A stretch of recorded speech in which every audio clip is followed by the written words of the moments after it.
कहानी शुरू होती है आयरलैंड में। सेरा अपने बेटे क्रिस के साथ नई जिंदगी शुरू करने के लिए एक छोटे टाउन में रहने जा रही है। रास्ते में कार रोड पर किसी से टकराते हुए बाल बाल बची। क्रिस को संभालकर सेरा उस अजनबी को देखने के लिए बाहर निकलती है। ये एक नोरीन नाम की बूढ़ी औरत है जो बार बार एक ही लाइन बोल रही है कि वो मेरा बेटा नहीं है। नोरीन सेरा की किसी भी बात का जवाब ना देकर सीधा क्रिस की तरफ देखने लगी। सेरा डर गई, इसलिए अपनी गाड़ी का शीशा उठाकर वहां से भागकर जल्दी से आ जाती है। अकेली होने की वजह से क्रिस को पालना आसान नहीं है और कभी कभी तो दोनों छोटी छोटी बातों पर लड़ने झगड़ने लगते हैं, मगर ज़्यादातर दोनों खुश ही रहते हैं। सेरा हमेशा क्रिस को गले लगाकर कहती है कि मैं तुमसे बहुत प्यार करती हूँ। उन्होंने अपना एक गेम भी बना रखा है जिसमें वो एक दूसरे की तरफ मुंह बनाकर हंसते हैं। एक दिन रसोई में मकड़ी को देखकर क्रिस रोने लगा तो सेरा ने उसे पकड़कर बाहर छोड़ दिया, मगर क्रिस को यह अच्छा नहीं लगा क्योंकि ऐसे तो मकड़ी वापस अंदर आ जाएगी। गुस्से से उसने कहा कि अगर पापा होते तो इसे अब तक मार चुके होते, और फिर वो पूछता है कि वो हमारे साथ यहाँ क्यों नहीं आए। इस पर सेरा ने जवाब दिया कि सारी बातें समझना मुश्किल है। यह सुनकर वो और भी ज़्यादा गुस्सा हो गया और मकड़ी पर पैर रखकर जंगल की तरफ भाग जाता है और कहा कि मम्मी आप झूठी हो। सेरा उसके पीछे गई। जैसे जैसे वो जंगल में अंदर जाती जा रही है वैसे वैसे हवा और भी तेज हो रही है। तभी सामने देखा कि एक बहुत बड़ा और डरावना गड्ढा है। वो सोचने लगी कि अब क्या करूं। तभी क्रिस ने पीछे से उसे आवाज़ दी और माफ़ी मांगता है कि उसे पापा की बात नहीं चलानी चाहिए थी क्योंकि इससे आपको अच्छा नहीं लगता। फिर सेरा ने उसे गले लगाया और बिना गड्ढे के बारे में कुछ कहे उसे वहां से ले आई। रात को सेरा को पीछे के दरवाजे से कुछ आवाज़ें सुनाई देने लगी तो वो सोने से पहले उसे लॉक कर देती है। क्रिस नई स्कूल में जा रहा है लेकिन अब तक उसका एक भी दोस्त नहीं बना। जब सेरा ने टैलेंट शो का नोटिस देखा तो वो क्रिस को इसमें पार्ट लेने को कहती है ताकि दोस्त बनने में आसानी हो, मगर क्रिस नहीं माना। बाद में सेरा एक पार्टी में गई जहां उसके दोस्त और बॉस लुइस है। उनकी बातें सुनकर उसे नोरीन के बारे में पता चला जिसे टाउन में सभी लोग पागल बुलाते हैं। कई साल पहले एक दिन वो अपने बेटे की क्लास में आकर चिल्लाने लगी। उसे बाहर निकालने के लिए 3 टीचर्स लगे थे। उस बच्चे को दूसरी स्कूल में भेजकर नोरीन को मेंटल हॉस्पिटल में भर्ती कर दिया गया, लेकिन फिर जब कुछ महीनों बाद वो बाहर आई तो उसी की गाड़ी से एक्सीडेंट होकर बेटा मर गया। किसी को पता नहीं कि ये गलती से हुआ कि उसने जानबूझकर किया। घर आने के बाद सेरा आवाज़ों की वजह से सो नहीं पा रही। अचानक गेट बंद होने की आवाज़ आई तो वो जल्दी से क्रिस को देखने जाती है, मगर वो अपने कमरे में नहीं था और ना ही घर में कहीं और मिला। सेरा नीचे आई तो देखा कि पीछे का दरवाज़ा खुला है तो वो टॉर्च लेकर रात के अंधेरे में अपने बेटे को ढूंढने बाहर निकली। इतनी रात में जंगल बहुत डरावना लगता है, इसलिए जब सेरा को कुछ आवाज़ें सुनाई दी तो वो जल्दी से वापस घर में आकर पुलिस को फ़ोन कर देती है, मगर तभी क्रिस उसके पीछे आ गया और बताता है कि मैं तो अपने कमरे में ही था। अगले दिन सेरा डॉक्टर के पास गई। वो उसके सर के निशान को चेक करता है जो कि 1 साल पहले एक्सीडेंट की वजह से आया था। फिर डॉक्टर ने सेरा से एंजाइटी के बारे में कुछ सवाल पूछे और फिर दवाइयाँ दे दी। घर आने पर सेरा डर गई क्योंकि क्रिस को आवाज़ देने पर वो एक ही सेकंड में टेबल पर आ पहुंचा। इससे सेरा को विश्वास हो गया कि उसे कोई मेंटल प्रॉब्लम है, इसलिए वो सोने से पहले दवाई लेना शुरू कर देती है। अगली सुबह वो उठी तो क्रिस उसे गार्डन से लाए फूल देता है। पहले तो सेरा ने बिना पूछे बाहर जाने के लिए डांटा, मगर फिर खुशी से फूल लेकर उसे गले लगा लेती है। फिर अगली बार जब सेरा क्रिस को स्कूल से लाने गई तो देखा कि उसने दोस्त बना लिए हैं। उनमें से एक दोस्त तो पहले क्रिस को परेशान भी करता था। घर आते वक्त रोड पर उन्हें दोबारा नोरीन मिली। वो और क्रिस एक दूसरे की तरफ घूरते ही जा रहे हैं। होंक बजाने पर भी जब वो वहाँ से नहीं हटी तो सेरा कार से बाहर निकलती है। इस बार भी पहले की तरह वो कुछ बोल रही है कि ये तुम्हारा बेटा नहीं है। अचानक नोरीन का पति डैस वहां आकर सेरा से माफ़ी मांगता है कि मैंने इसका ध्यान नहीं रखा और ये बाहर आ गई। तभी नोरीन कार की खिड़की को जोर जोर से मारकर चिल्लाने लगी कि ये तुम्हारा बेटा नहीं है। वो शीशे को तोड़ने के लिए अपने सर से भी मारने लग जाती है तो सैरा बिना एक भी सेकंड गवाए कार में बैठकर वहां से चली गई और डेस अपनी बीवी को पकड़कर उसे शांत करने की कोशिश कर रहा है। अगली सुबह क्रिस को स्कूल ले जाते वक्त सैरा नोरीन के घर के पास रुकी तो देखा कि उसका सर जमीन में धंसा है, जिससे उसकी मौत हो गई। बाद में पुलिस ऑफिसर जब घर पर पूछताछ करने आई तो एक ऑफिसर क्रिस का ध्यान हटाने के लिए उसके साथ पंजा लड़ाता है। तभी सैरा देखती है कि क्रिस ने ऑफिसर का हाथ तोड़ दिया, मगर वो सिर्फ उसकी इमेजिनेशन ही थी। बाद में नहाने के बाद सैरा ने देखा कि उसकी चोट के निशान से खून निकल रहा है। अगले दिन जब वो काम पर गई तो लुइस नोरीन की मौत के बारे में बात करने लगी, लेकिन सैरा बात पलटकर कहती है कि कभी कभी क्रिस को देखकर उसे ऐसा लगता है कि ये कोई और ही है। लुइस जुड़वा बच्चों की माँ है तो वो बताती है कि ये नॉर्मल है क्योंकि बच्चे बहुत जल्दी बड़े होकर बदलने लगते हैं। फिर सैरा नोरीन के फ्यूनरल में गई। यहाँ घर पर हर कमरे में बहुत सारे शीशे लगे हैं, मगर आज उन सबको काले कपड़ों से ढक रखा है।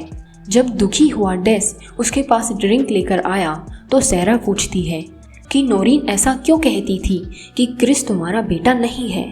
तो डेस बताता है कि जब उनका बेटा 8 साल का हुआ तो नोरीन ने उसमें कई बदलाव देखे और कुछ टाइम बाद उसे विश्वास हो गया कि वो उनका बेटा नहीं है।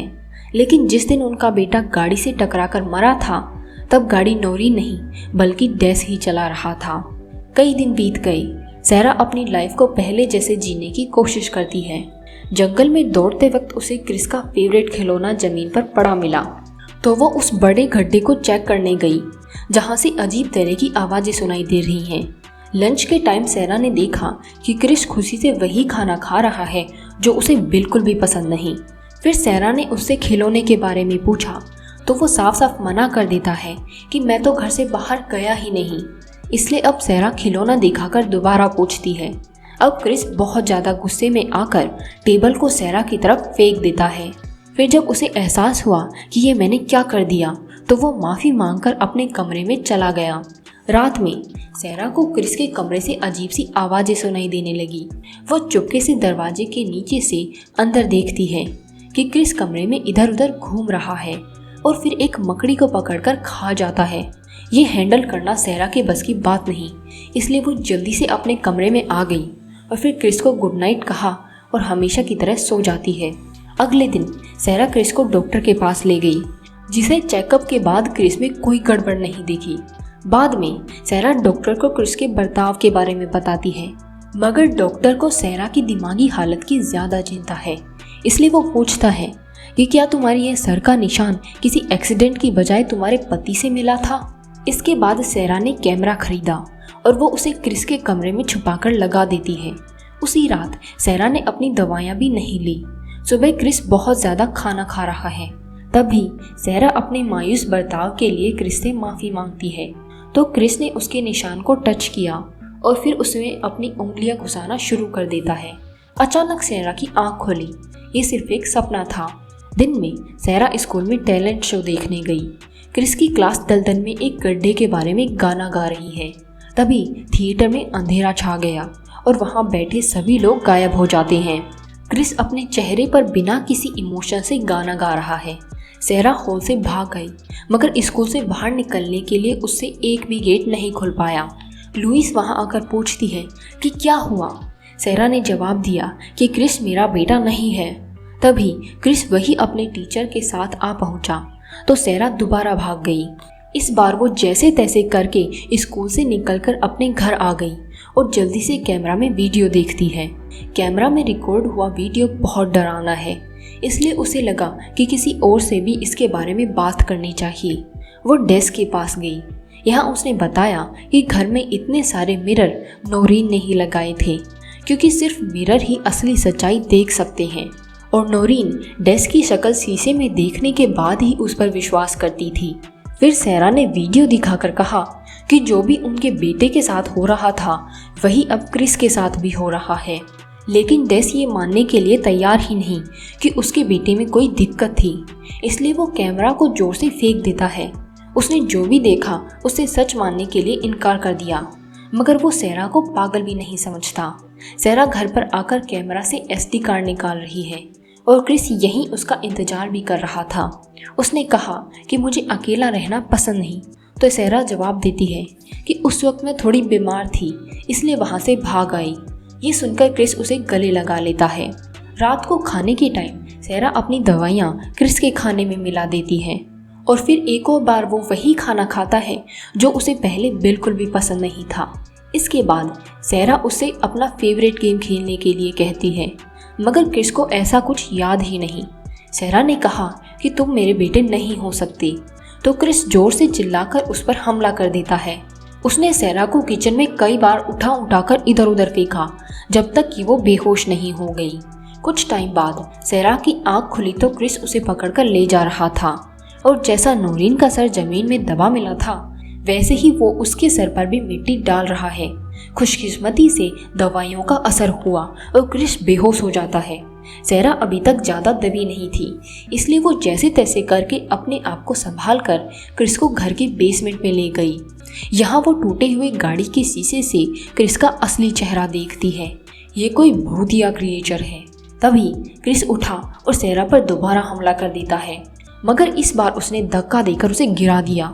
जैसे ही वो क्रिएचर अपनी डरावनी आवाज़ निकालने लगा तो सैरा जल्दी से ऊपर आकर बेसमेंट का गेट बंद कर देती है। अब सैरा असली क्रिस को ढूंढने के लिए टॉर्च लेकर जंगल आ गई। यहाँ वो अपने आप को उस गड्ढे में धंसने देती है। अंदर एक बहुत सकड़ी सुरंग है। सैरा मुश्किल से रेंगती रेंगती एक बड़ी गुफा में पहुंची। यहाँ उसे बहुत सारे इंसानी कंकाल मिले, साथ ही बेहोश क्रिस भी यहीं है। वो उसे जल्दी से उठाकर ले जाने लगी कि अचानक कई क्रिएचर्स जाग गए और वो सैरा का पीछा करने लग जाते हैं। सुरंग में एक बच्चे को घसीटकर ले जा पाना बहुत मुश्किल है, मगर एक टाइम पर सिर्फ एक ही क्रिएचर उनका पीछा कर सकता है। वो भूत सैरा का हाथ पकड़कर अपने आप को सैरा जैसा बनाने लगा, लेकिन उसने टॉर्च से बार बार मारकर अपने हाथ को छुड़वा लिया। हॉल से बाहर निकलने के बाद सैरा क्रिस को जगाकर जल्दी से घर की तरफ बढ़ी। सैरा ने कार खोलने की कोशिश की, मगर उस पर लॉक लगा है। क्रिस को वहीं छोड़कर वो अंदर चाबी लेने जाती है। यहाँ उसे नकली क्रिस बुला रहा है। उससे छुटकारा पाने का एक ही तरीका है, तो वो अपने घर को आग लगाकर वहाँ से भाग आती है। कई हफ्तों बाद दोनों माँ बेटों ने शहर में अपनी नई जिंदगी शुरू कर ली। सैरा हमेशा क्रिस की फोटोज लेती रहती है और उनके नए घर में अब बहुत सारे मिरर्स लगे हैं। अगर आपको ये वीडियो अच्छा लगा हो तो इसे लाइक और शेयर करें और कमेंट्स में अपने ओपिनियंस भी बताएं। और ऐसे ही और वीडियोस देखने के लिए चैनल को सब्सक्राइब कर लें।